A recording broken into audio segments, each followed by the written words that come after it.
There is yet another detail emerging from the shocking case surrounding the assassination of conservative and Christian commentator Charlie Kirk. The FBI is investigating social media posts showing apparent foreknowledge of Charlie Kirk's killing. Aaron, thanks for joining us. What can you tell us about this story? Yeah, so there are at least 7 different accounts that the FBI is currently investigating. And what all of these accounts have in common is that they posted things in the lead up to Charlie Kirk's assassination that could plausibly be read as indicating that they had foreknowledge of what was going to happen. Some of the posts are more explicit than others. A couple do explicitly reference the date on which Charlie Kirk was killed. One of them says a week. This was posted a week before the shooting. The account said something like, "Wouldn't it be funny if someone like Charlie Kirk was killed on September 10th?"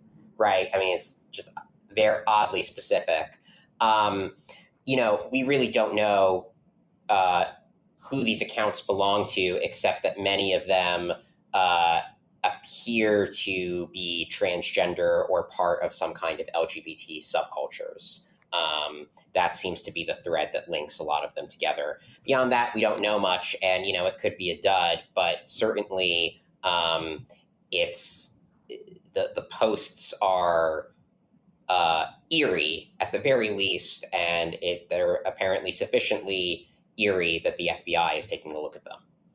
Yeah, I mean, you mentioned the date, September 10th, obviously the date of his assassination. One of those posts, correct me if I'm wrong, you mentioned this, but it was a month before. I just want to emphasize this because it's a little bizarre that you would randomly pick a day. And again, we don't know. It's quite possible, as you were saying, that it could be a dud and there's nothing here. But that at least 2 posts mentioning that date, one of them in August, a month before, that's pretty shocking. I mean, that's a pretty oddly specific statement there. So I will say that I have not confirmed this yet, but I saw another reporter post that apparently that particular account tweeted things like that all the time, like X date far in the future is going to be a crazy day. So that one really may have been a fluke. I mean, I think people should just bear that in mind with all of this. But some of the other ones that were tweeted closer in time to the shooting, are very explicit. I mean, they are openly fantasizing about Charlie Kirk's death. A couple of the ones that were posted the day before really are saying things like, something's going to happen tomorrow. And again, it could all be bluster, but it's quite jarring. And I think the other point I would make is that even if none of these guys had any foreknowledge or any involvement, the fact that this is even out there on the internet and there are these communities and networks of people who are marinating in these ideas and think it's acceptable to call for the assassination of their political opponents and then cheer when an assassination happens, that does show you how an individual like Tyler Robinson could be radicalized, right? If he's marinating in this stuff. And I've always thought it's weird for people who write about rhetoric and ideas for a living, the kind of pundit class, to just sort of dismiss the possibility that these sorts of statements could have a causal effect on the world. It's like, if you're in the kind of writing or ideas business, what are you doing if you don't think that words and ideas matter and shape behavior? I mean, they obviously do. And if people belong to subcultures in which these ideas are what's circulating, I do think, unfortunately, something like this is bound to happen sooner or later. Well, and particularly if there are multiple sources, whether it's the media, Hollywood, you triangulate all of them and they're telling you this person is a Nazi, this person will take your rights away, this person will lead to your death. At some point, that triangulation creates an angst in people who are not well, right? And it sends a message of fear to them. And I think that is something that we're going to have to really investigate as a culture in this country right now, because very clearly we have had multiple assassination attempts or now assassinations that have unfolded. You had the 2 Democrats not that long ago, back in June. One was assassinated, the other one was shot. You had obviously Donald Trump. That was horrific. And now you have Charlie Kirk. And those are just some of the examples. There's a cost to our words and our claims over time. And I think we're seeing that. Now, these posts were also reportedly deleted after Charlie Kirk's death. Is that correct? Yeah, they were. And now, I mean, I think some important context here is that many of these, I'm not sure about all of them, but many of these were circulating online for days before the FBI opened its investigation.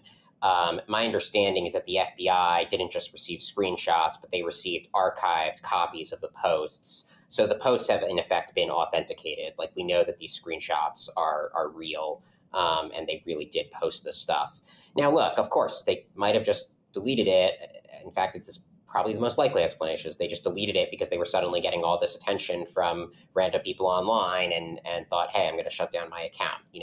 More than likely, most of these guys, probably all of them, didn't actually conspire or do anything. But we don't know. And I mean, there's also another lesson here, I think, which is just, before you post online, like, think about what would happen if the guy you're calling for the assassination of actually was assassinated. Like, it's some of these guys are probably going to have the FBI knocking on their door. Maybe there's a lesson there that you should be a little more careful with what you post.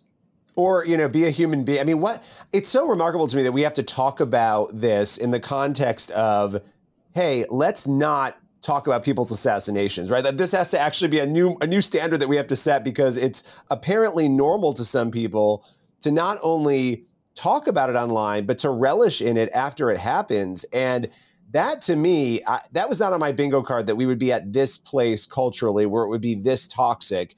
Now, I have to ask you this, and I'm going to be careful with this question because it doesn't mean there's any implication here to any of these people, but were any of these individuals, from what we know, or their accounts rather, tied to the suspect or anybody attached to the suspect in any way? Yeah, so the most direct tie is that it appears one of the accounts followed the roommate of the suspect on TikTok.